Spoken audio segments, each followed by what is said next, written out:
big shout out to the Corvette community. You guys rock.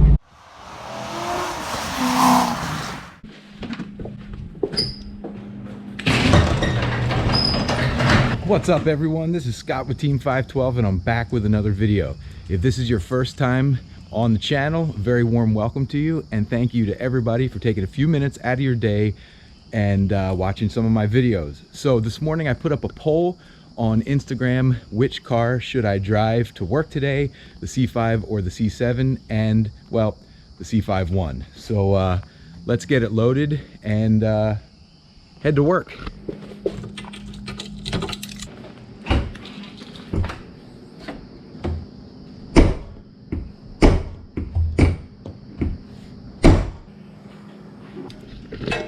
All right, so I like to unplug it from the extension cord first, and then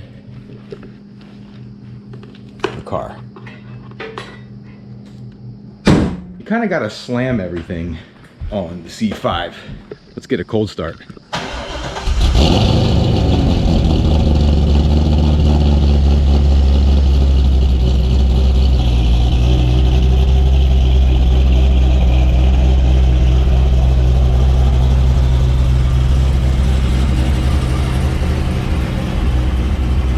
Let's do a quick walk around of the C5 before we hop inside and head to work.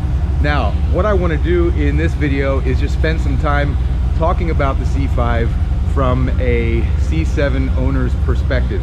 I've had the C7 now for a little over a month, and I've put, let's see, over 1,000 miles on it already. So I've had a chance to really drive the car, experience it in a lot of different conditions, in terms of highway versus back roads, and so I think I've got a fairly good take on both cars. So but let's do a quick walk around.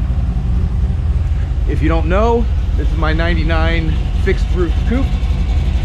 It was once blue and now it's back to black. Got some videos on that if you guys are interested in watching. It is cammed.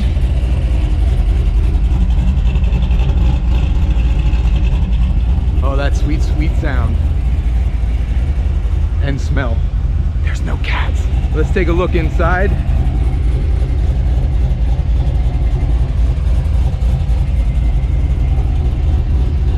So I kind of went with the black and red theme on the interior of the car. Out in some of these lights. And we'll be on our way. So we are now inside the cozy cabin of the C5. Ooh, that clutch is a lot stiffer than the C7. So this is a video that I thought about making. All right, I gotta get used to this. When I first picked up the C7, and I just haven't had a chance to jump inside the car and film because I haven't had a lot of time, but what better time than drive to work? And it's very dark. I think so. Right off the bat, if we're kind of comparing the two, let's just talk about the inside of the car and maybe the comfort and the feel. Now, by no means is this car stock. You guys know that. It has a cam and exhaust, full exhaust, headers, catless X-pipe, and lots of traffic on a Friday morning here. No cats on the X-pipe, and a Z06 Titanium exhaust.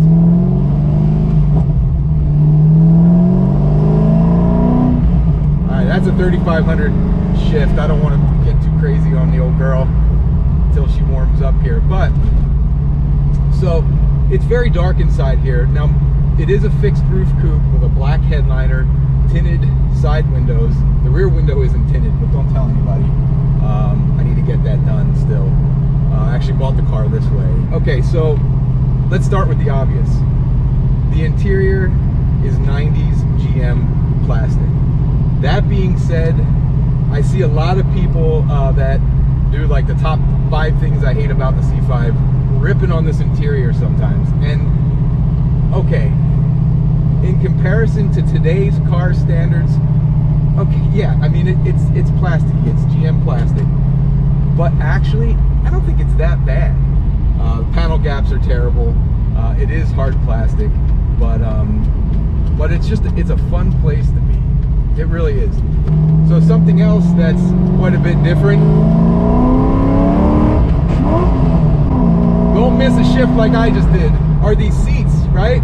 This is an obvious difference between the two cars, the C5 and the C7. I put these Corvo Evo X's in back in the winter, and it's been one of the greatest mods I've done to this car. And I'll just tell you, you can go back and watch the videos, part 3 of the seat videos that I did over the winter. We'll talk about more of a comprehensive review, but I'll just hit the highlights. It makes the car feel special. If you have a C5 now with those big cushy seats and you put these in, you're gonna feel like you're in a brand new car. So that's number one. Number 2 is these seats are a good compromise between like a full-on race seat and a stock seat. It's a great compromise, and I'll tell you why. It has some fairly aggressive bolstering, but it doesn't feel like you're climbing out of a bathtub when you're getting out of the car, which is nice. I didn't want to do that, and the install was easy. Everything fit perfect. Again, you can watch those videos and check them out when you get a chance. And thirdly, you feel so much more connected to the road. You feel like you know what your back tires are doing around the corner. You start to feel that back end kind of over-rotating a little bit sooner than you would with seats that are absorbing more of that cushion. So those are kind of the top 3 reasons why I recommend these seats to anybody. We can go into other things like cost and styling and that sort of thing, but again, you'll see that in those other videos. Now, the other big thing I'm noticing between the C5 and the C7 is the C5 is just much more mechanical in terms of the way the steering feels, the way the pedals feel under your feet, certainly the way this car shifts. This is a stock shifter in this car. I had the transmission rebuilt back in the winter when I put the clutch in.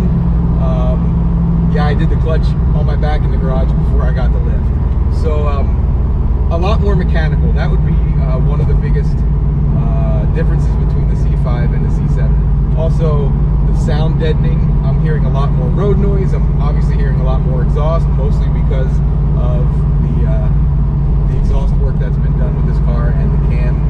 The steering wheel is like a school bus compared to that nice flat bottom steering wheel that I have in the C7.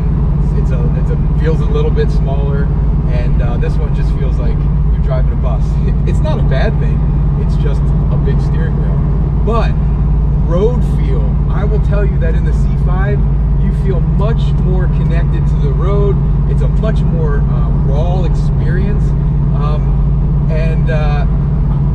I mean, these are all the reasons why when I first test drove this car, I had to buy it. I got in this thing, and it was the first Corvette I have ever driven.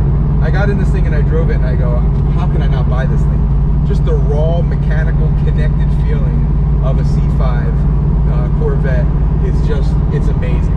So if you're asking me which car I like better, the C5 or the C7, it really is like asking me which kid I like better. I can't answer you. I can't give you a fair answer. All I can say is if you're looking for something that's affordable, raw, connected, mechanical, something that you can upgrade and mod fairly inexpensively, and you want to jump into the Corvette community, C5 really is a tough car to beat. I do want to take a second and just talk about the Corvette community. When you think about all of the reasons why you would want to buy a sports car like this, one of, I think, the overlooked reasons, just because you're not aware of it until you're in it, is the Corvette community. I've met so many great people in the last 13, 14 months of Corvette ownership, and I've made some really good friends in a really short amount of time. And it's amazing when you get a group of people together that have a passion for this car and how helpful the community has been. whether it's on YouTube, whether it's on Instagram, whether it's in the Corvette forums, it always seems like there's somebody there willing to help. A big shout out to the Corvette community. You guys rock. And if you're on the East Coast and you want to hang out with some of the Corvette community and you missed Carlisle, on October 26th at Jimmy's American Grill in Bordentown, New Jersey, we are going to have a Corvette Takeover. YellowVette04 and I are doing this the second time around. So we did it back in the early summer. Now we're going to do it again in the fall, and I hope you guys can make it and experience the Corvette community for yourself. Okay, so what else is different? Well, I don't have a removable roof in the fixed roof coupe, so it's hard for me to compare what it's like in terms of roof-off driving experience. I can tell you with the fixed roof coupe here and the short back deck, I mean, it really feels like you are in a cockpit, in a tight, almost race car type cabin. And if that's a feel that you like, you should check out a fixed roof coupe, which was, you know, they were made in 99 and 2000, or check out a Z06. Again, you can get a fantastic deal on a Z06 for under $20,000, somewhere in between $15,000 and $20,000. You can find a really nice Z06, and you can have that kind of cockpit feel without the roof off. Now, I will say on a nice fall day or a spring day or even the summer evening, you might miss taking the roof off, because it is a fun experience. Obviously, the C7 roof comes off, and I take it off every chance I can get. In fact, we got a nice little tan on top of this head from taking the roof off and driving in the sunshine. What else can I say about the C5? Well, styling. Okay, so styling is subjective. I love the C5. I fell in love with the back half of the car. Love the oval round taillights. When you see it in person, it has such presence. It still garners a lot of attention in a crowd. I mean, you drive by in this car and, you know, it still seems like a special car, because it is. It's a Corvette, right? Last generation with the flip-up headlights. You know, I grew up in the 80s and 90s when, you know, the first time around. So for me, it's a little bit of nostalgia, and it is a conversation piece. You know, a lot of people like to talk about the fact that you've got flip-up headlights. It's a pretty cool feature. I can't speak to power delivery from a stock standpoint. I've actually never driven a stock C5. So I bought this car, it was already modded. And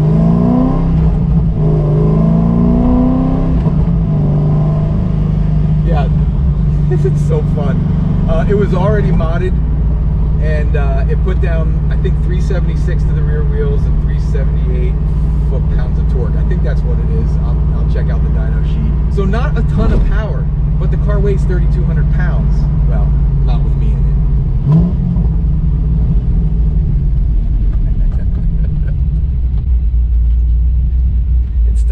It's an awesome car, you guys. Is it different than the C7? Yes. In some ways, they don't even feel like they're the same model of car. And, you know, we've come a long way from the 90s when this car was being designed and built to